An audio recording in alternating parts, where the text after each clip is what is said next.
All righty. This is the Tom Bigby Tales, and I'm your host, Shannon Evans.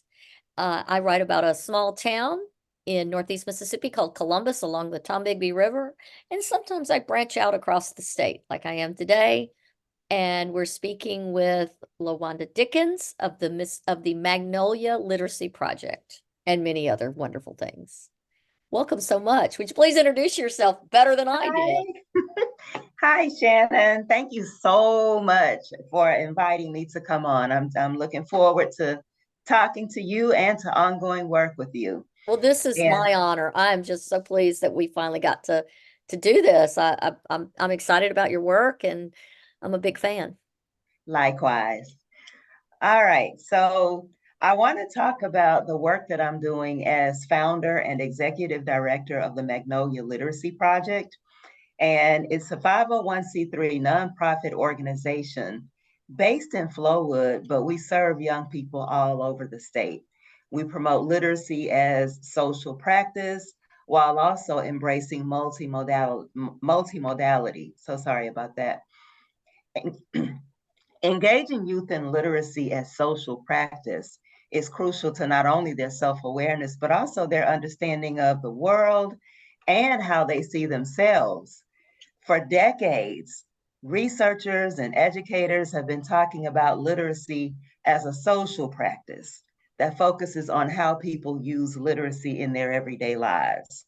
So we've got Jerome Harsty, Shirley Bryce Heath, Janice Maben, Peter Timms, David Barton, and others who are addressing literacy as something that's practiced in the home, the school, and the community. Yet it's often associated with only school and presented to young people in repressive ways, such as to prepare for a test or to pass a class. And for some of our youth, that's their only experience with literacy. Wow. They need to be taught that literacy is not limited to just reading and writing. It's about multimodality. The National Council for Teachers of English says that literacy is oral and visual, that it's drama, art, text, music, speech, sound, physical movement, animation, and gaming. So there's a lot to grasp there that some of our young people never are made aware of. When youth are introduced to literacy as something that's enjoyable and at the same time validating with multiple outlets of expression and understanding, then they get to experience it as something that's personal and uplifting, inclusive, and empowering. I think often about J. Elspeth Stuckey, the author of The Violence of Literacy. She says that rather than enfranchising people, literacy is violent and ulterior, and that it's used to perpetuate privilege, disadvantage, and injustice. Now, that might sound like an over the top, maybe overly strong view, but I actually think she's right. And that has a lot to do with the foundation of the Magnolia Literacy Project and why it was founded. And we refer to it in short as the MLP. And it uses literacy as a means of celebrating Mississippi while promoting youth advocacy and activism across the state. We give young, marginalized Mississippians a platform to showcase their literary talent, explore their identity, and represent their own communities. We do this through cultural enrichment, mentoring, publishing, visual art, public speaking, photography, and videography. So we've got 3 youth programs. And the first one I want to talk about is Black Magnolias with Voices. This program draws on scholarship on Black girls' multiple identities and literacy in a culture that has really historically and systemically excluded them from spaces of empowerment. Several former writers with our Black Magnolias with Voices blog have gone on to make some pretty remarkable achievements. Hannah Jackson, by the way, from Natchez, is now a published author. She's a recent well, I shouldn't say recent, maybe 2 or 3 years ago, she graduated from Alcorn State University. We've got young Erica Barnes from Monticello, who started writing for the blog when she was just in the 9th grade. After we published her first poem, Help Me Understand, about her experiences with racism, Delta State University invited her to speak on a panel about racial healing as a 9th grader. Oh, wow. Yes. We have Jamie McAdoo, a recent graduate of Jackson State, my alma mater, came to us as an already published writer, referred by one of her professors. During Black History Month of last year, she and Erica were both selected to present their poetry at the Crown and Glory Beauty Expo in celebration of the history of natural hair. Oh, wow. Natalie, That's pretty significant. we've got some young people who are extremely talented with a number of literacy-based skills. Natalie Dickens from Flowood, also a recent Jackson State graduate, created videographies for the Magnolia Literacy Project in honor of Black History Month, as well as Women's History Month. Natalie is now the assistant marketing coordinator at Pitch Black, a cultural marketing company in Detroit. These are the types of talent that we seek to nurture and support. And so all of those young ladies were older teenagers, college students when we got to know them. But we're interested in attracting more children when they're as young as kindergarten and just watching them grow along the way through the Magnolia Literacy Project. So that brings me to our second program, Seen and Heard. This program, well, the name came from a challenge to the seen and not heard ideology that undermines so many young people. Seen and Heard encourages self-advocacy through literacy and serves children in grades kindergarten all the way through 8th. We partner with schools and other organizations to involve children in reading, art, and writing projects. The Brookhaven Lincoln County Boys and Girls Club in my hometown assisted us in a spectacular celebration of Juneteenth and a reading about the life and works of Congressman John Lewis. We also celebrated National Poetry Month in Brookhaven, and a group of middle school students wrote poems in honor of their mothers and grandmothers. And just to see the excitement and the level of interest that they show when we go out into these communities and work with them, it's simply amazing. I'm also a teacher, and I can tell you that there is a difference in how students respond to literacy, or I believe any kind of subject matter, depending on how it's presented to them. It has to be engaging. It has to be something that allows them to see themselves as well as their communities. And that's a part of the first steps to understanding and growing. And finally, our third youth program is Gen Z View. It's relatively new. We just started it last year. A few months, Shannon, after this program was launched, I was diagnosed with cancer. And so all plans, I'm in remission now, thank God, huge blessing. Hallelujah. Yes, but all plans came to a halt because of that. So we were pretty much inactive for most of 2023. But the purpose of Gen Z View is to nurture and foster the talent of all young Mississippians who are interested in literacy in some form. We target high school students, college writers, artists whose work reflects cultural competence, proactive thinking, advocacy for marginalized groups, as well as overall healthy quality of living, an overall healthy quality of living. We started out, as I said, before my diagnosis in January of last year in partnership with Jim Hill High School. And that was a part of what was called the Gen Z View Reading Club. And several, I think we had a total of 25 students who participated in that reading club until we had to put a pause on it. And we started with Kentucky's poet laureate, Crystal Wilkinson's book, Perfect Black. Mm-hmm. And we covered a lot of themes such as ethnicity, race, gender, ability, sexual orientation, religion, and other known targets of historical and systemic maltreatment. And again, we just saw tremendous interest from our young people. We picked back up with Wilkinson's book, Perfect Black, towards the end of the year with another book club, and this one falls under the Black Magnolias with Voices program, and it's called the Blossoms Mother-Daughter Reading Club. Which is how we came to know each other. Absolutely. Was me reading about that program.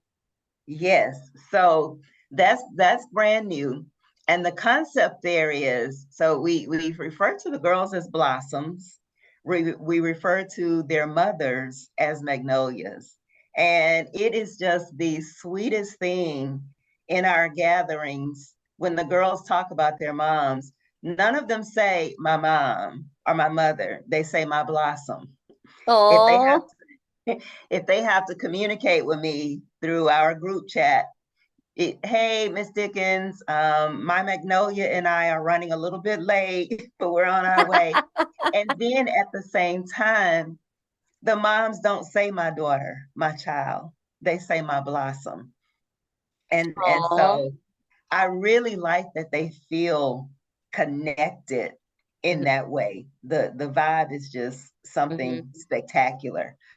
We are, since the nonprofit already had in-house a number of Wilkinson's books, Perfect Black, we decided to just go with that. And so far, we've had 2 events, and this was last month. We had an orientation for the Blossoms, and as they would say, their magnolias. And we also had a book distribution at Lemuria Bookstore. And so we're going to get, that's one of my favorite bookstores in the world. Mine too. It's like a second home for me. So we're going to start on January 20th with our first actual reading club meeting. And from that point on, we'll meet every 2 weeks, and it is virtual, on up until the weekend before Mother's Day. And the culminating project will be a mother-daughter awards banquet, where each blossom gets an opportunity to deliver a presentation about the greatest takeaways from Blossom for her. Oh, wow. And additionally, each blossom will make a presentation in honor of her magnolia. Aw. Yeah, so it's I'm really excited about that. And something that's extra special to me about the Blossoms Mother-Daughter Reading Club is it was not my idea. It was my youngest daughter's idea, Natalie. I talked about Natalie a few minutes ago. She was very involved with our Black Magnolias of Voices program before she graduated from Jackson State. But earlier in the year, she recommended that I do something, a reading club specifically for mothers and daughters. And I thought it was the neatest concept. And yeah, so those are our 3 primary programs that we have running right now. Just a few more details about the Magnolia Literacy Project. It's been nearly 3 years since we launched. We served young people from Rankin, Hines, Lawrence, Adams, and Lincoln counties. We've partnered with Blackburn Middle School, Jim Hill High School. Those are both Jackson Public Schools. We've partnered also with the Brookhaven Lincoln County Boys and Girls Club. And as I said earlier, we've even served students from Alcorn State University and Jackson State University. But I have to add Tougaloo College to that list as well. Nice. Yes, yes, yes. And I love that college because my other daughter graduated, my oldest daughter graduated from Tougaloo. So I have so much love That's for that great. college. The great Mississippi HBCUs are all being represented. Now we got to get a Valley Absolutely. State in there. That's right. Valley, we're coming for you. I think that's a great idea. During So, our, oh, sorry, go ahead. oh no, I was just gonna say, during our second year, the MLP reached a point when honestly, interest in our programs started to exceed our resources. So we're very much in need of support in the form of donations, board members who are willing to serve actively, and volunteers. Uh-huh. So, And so where would you like to branch into next? I think the next goal is to pour into the Gen Z View program more and to build that up. And I hope to reach a bigger audience of young people. One community that I have a special interest in, and I think that stems from the university work that I've done over the years. By the way, I forgot to mention that I do teach at Jackson State in the English department. But over the years, I have taught so many students who are members of the LGBTQ plus community, and I know their struggles. I know how hard it is for them on a day-to-day basis.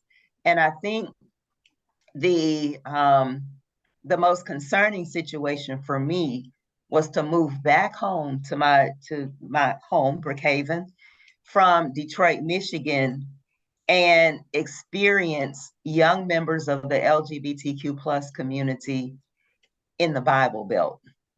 Mm-hmm. It's something totally different from the young people that I worked for before in terms of the pressures that they confront. And so where the Gen Z View is concerned, I'm very much interested in recruitment in that, in those communities here in Mississippi.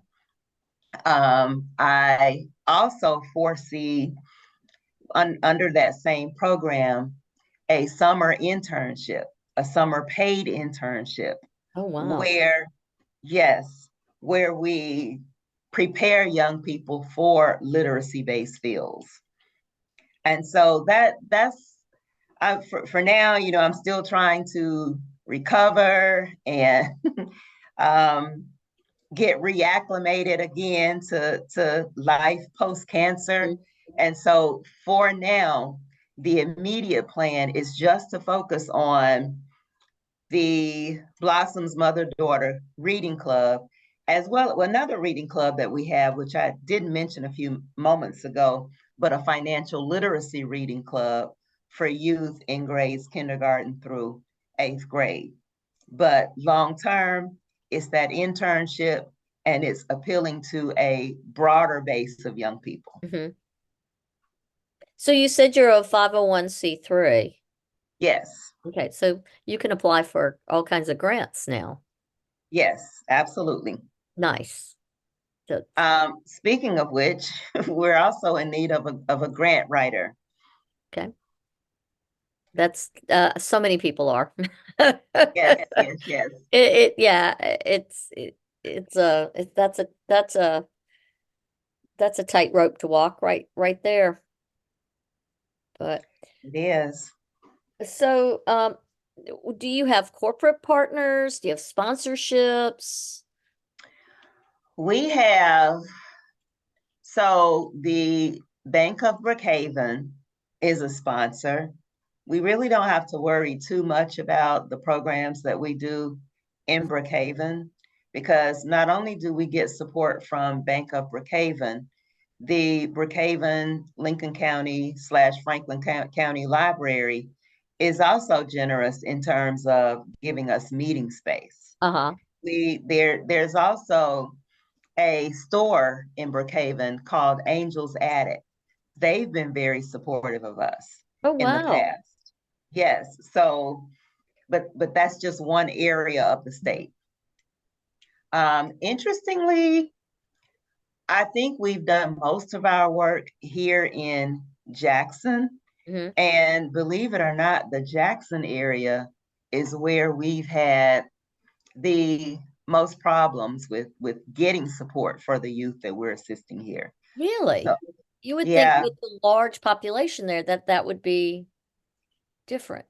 it has been a real challenge for us. Uh-huh. So we're in the process now of trying to reach out to school, not only principals, school administrators, the Jackson Public Schools Board of Education, and local business owners and so forth, because we our population here in Jackson is growing rapidly. Yeah, it is. It is. And there's a lot of gaps there. There's a lot of Yes, haves and have-nots. yes.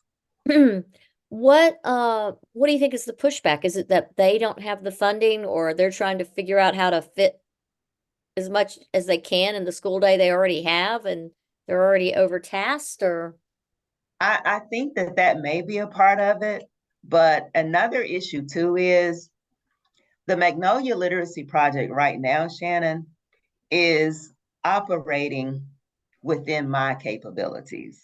okay. I'm doing most of the work. So you're trying to figure out how to scale it. Absolutely. Okay. That makes a Yes. lot of sense. Working in the nonprofit world, I totally understand scalability. Yes. So what book are you hoping you can do next with your blossoms and magnolias?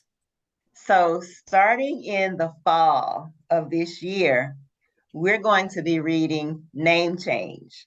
And that's Oh, written by Hannah Jackson. That is the young woman that I uh-huh. just mentioned who formerly wrote for Black Magnolias of Voices. And that is her first published book. Oh, wow.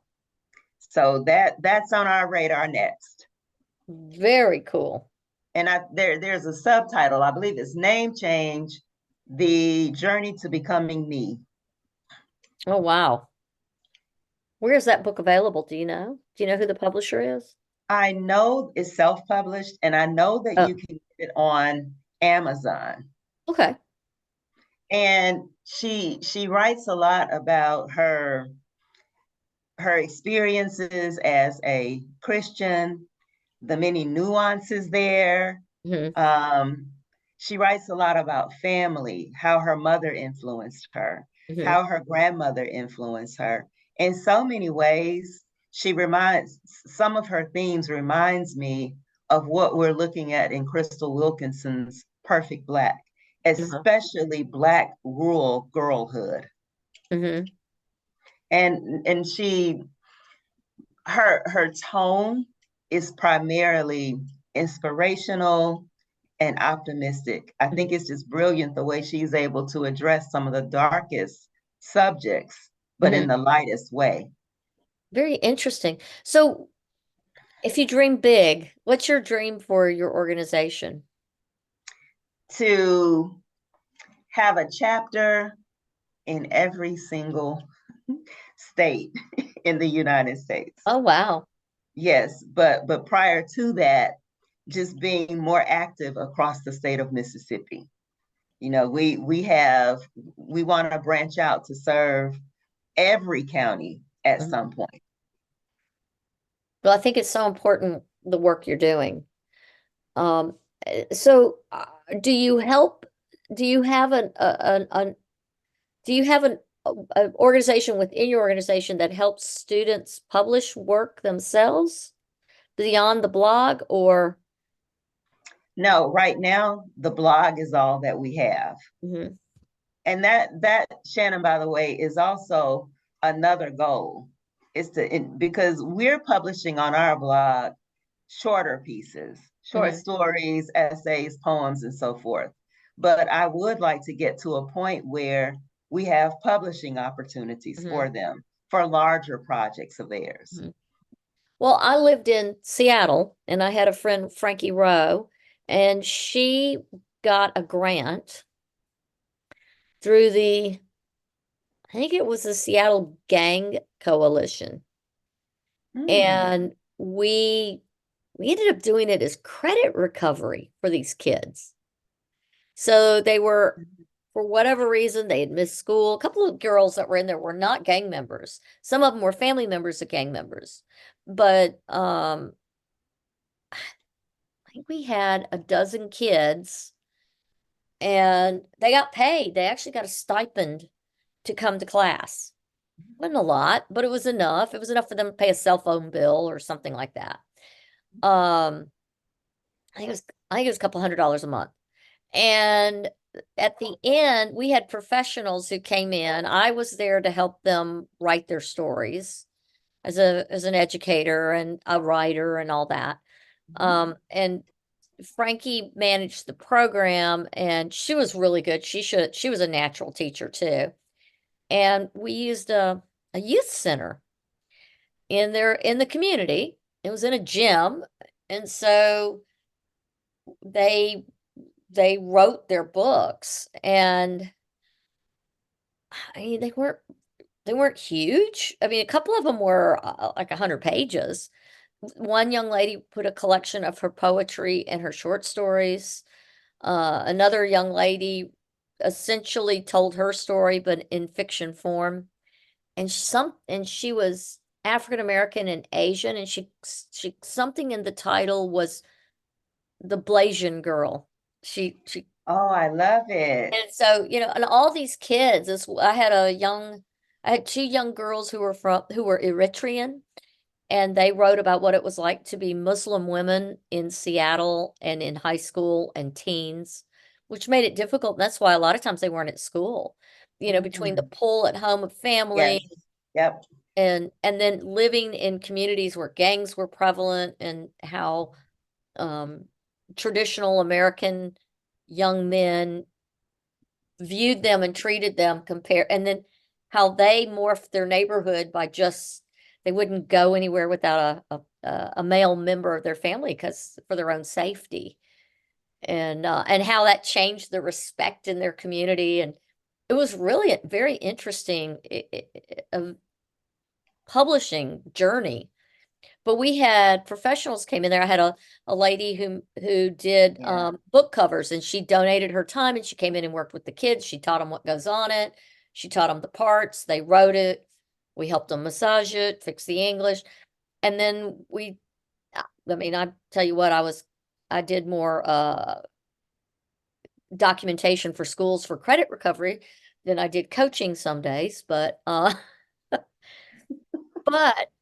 we also had a publishing coach there. His name's Patrick Snow. He now lives in Hawaii. He's very dynamic. He's a positive he's a positive person and he came and gave speeches and he gave the kids encouragement and then when they were all done, their books are up in Amazon. To my knowledge, they're still up in Amazon. And they did a presentation to the mayor of Seattle, and That's awesome. he hosted a book launch party for them. And that is one of the goals. That's the level of engagement that I hope to have through the MLP with young people here in the state of Mississippi. Well, and the thing about it was what that did for those kids Mhm. was amazing. Unfortunately, one of the young ladies didn't complete. She was close, and I was so disappointed. She made it all the way to the almost to the end, and she just for various reasons at home and in life choices, she just she couldn't complete it. She chose not to. And I was like, dang, because she had such a good story. She had such a wonderful voice.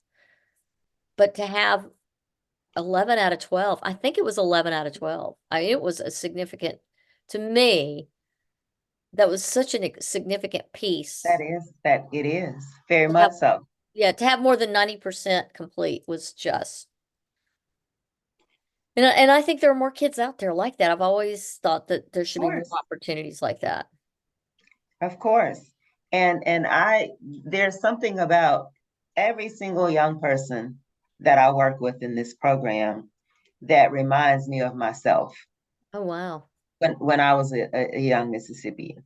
I've always enjoyed reading and writing. And I was that kid who was happier sitting in my bedroom, closed up, either reading something or writing something than trying to hang out with friends. Uh-huh. But one thing about it, though, as I reflect, I think that, well, I know that I definitely would have benefited from something like this Hmm. because I was not aware when I was a child that I held in my hands some gifts and some talents that build companies, Hmm. that writes books Hmm. and just achieves all of these other remarkable things because all of the emphasis in my hometown where recreation and youth engagement was concerned was sports. Yeah. And Yeah. it didn't go any farther than that. Yeah. And the girls in my community, after we were done with school, we were supposed to, if we did go to college, we were supposed to go to college and meet a good husband. Absolutely. God help us all. Those Absolutely. poor men don't know what they're getting themselves into, and they're not even really men yet. I mean, honestly. No, And those no. young ladies have no business. They don't know Well, themselves, and it's a shame because you know my my dad gave me some really good advice. Now, my dad was a character. Now, I'm not saying it was all good, but this one was. And he told me, he said, you go to school at first to learn how to go to school. You just learn how to go to school, learn how to be nice to people, how to deal with people who aren't nice and deal with those that are. And then when you get to high school, you're learning how to learn. that's right. It And makes sense. then once you go to college, you found out that you didn't know how to learn anything. And so you went and you tried on a whole bunch of different things. And so, you know, if I hadn't had literacy, I don't think I would have survived because Mhm. I tried on a whole lot of different things and none of them seemed to fit. First of all, being a Southern girl who's outspoken and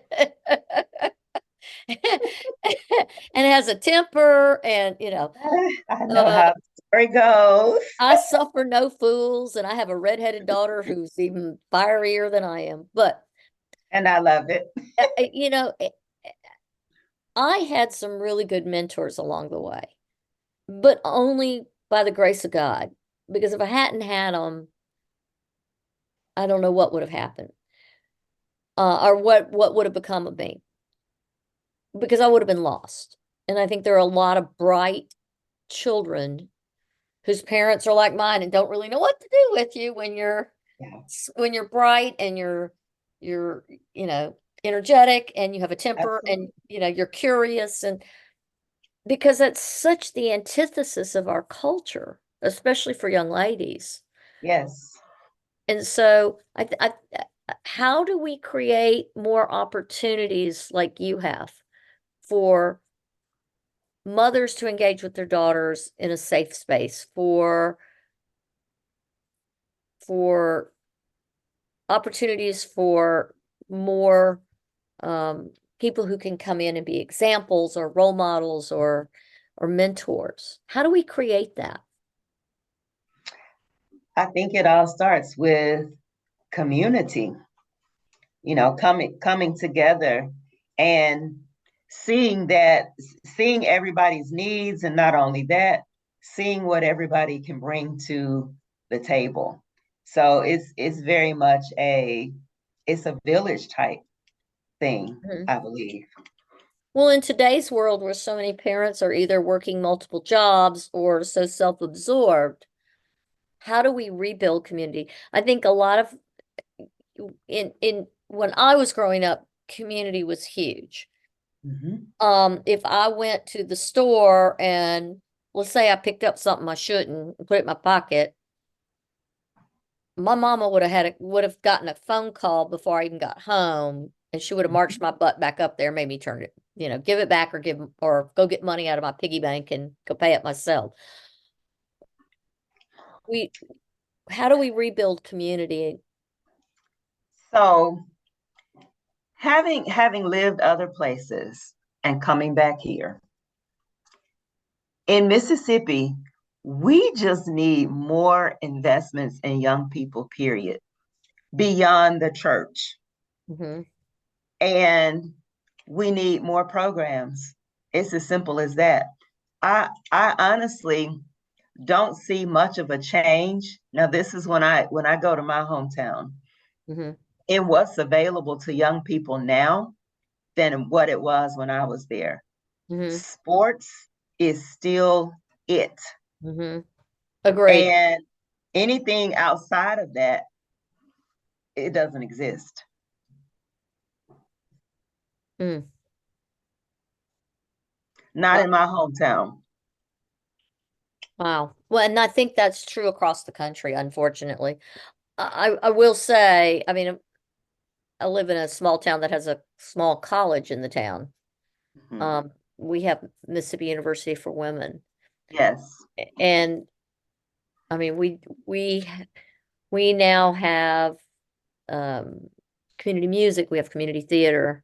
So we've had a revival of some things. It's new. I mean, a lot of it, we have a an art center that's trying to do more things with children. In the summer, they have all kinds of camps and things, and they're starting to do Mhm. some community things where families can come in together and take advantage of the art center. But that costs money. Not for It the does. entrance, but it costs money for those organizations. And so much funding has been cut. And Mississippi doesn't give squat. Well, No, we'll give us a new football stadium at, at one of absolutely. the flagship colleges. Absolutely.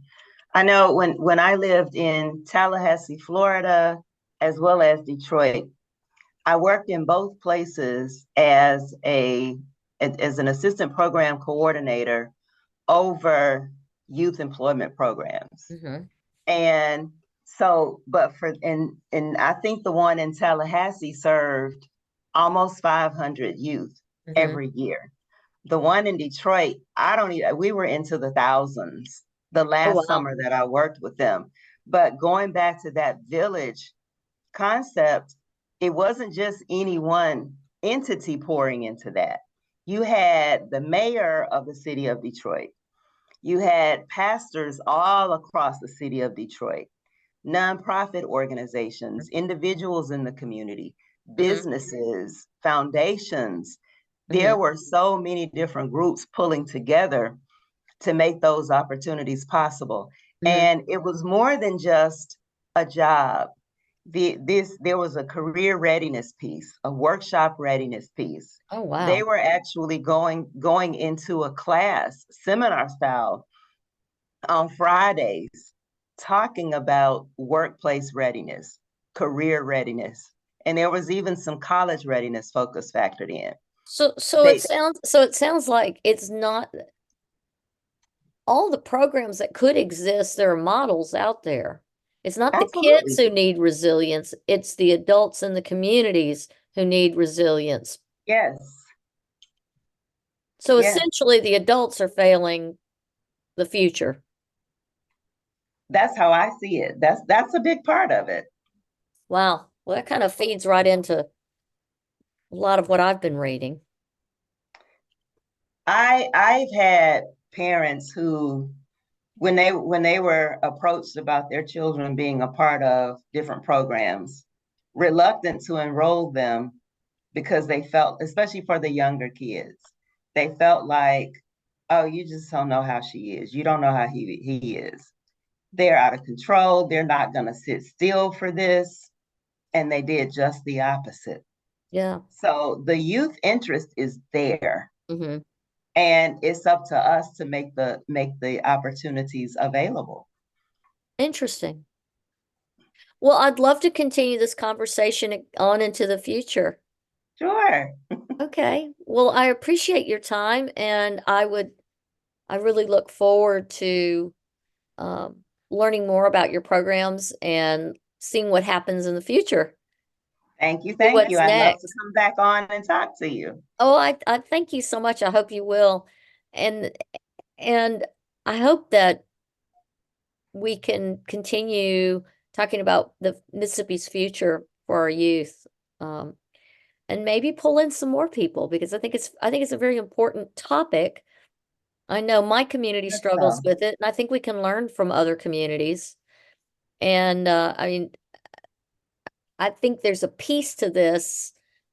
Literacy is such an important piece. I mean, clearly without literacy, you wouldn't be an English professor. I wouldn't have been a high school English right. teacher or a middle school English teacher. I certainly wouldn't have gotten a master's in creative writing, and I wouldn't be doing the Tom Bigby Tales if it weren't for different forms of literacy. And that's the outcome that I hope to see with these young people that we're working with in the MLP. I think that's wonderful. Well, maybe we can have one of your students on here soon that can talk about their publications, or a Oh, I mother-daughter would. team that talks about being a blossom and a magnolia. Oh, I would love that. I Well, would absolutely love that. let's make a plan to find more ways to support literacy in Mississippi. Okay, sounds good. All right. Well, thank you so much for your time, and I look forward to speaking with you again soon. Thank you so much. Happy New Year to you. Same thing to you. All right.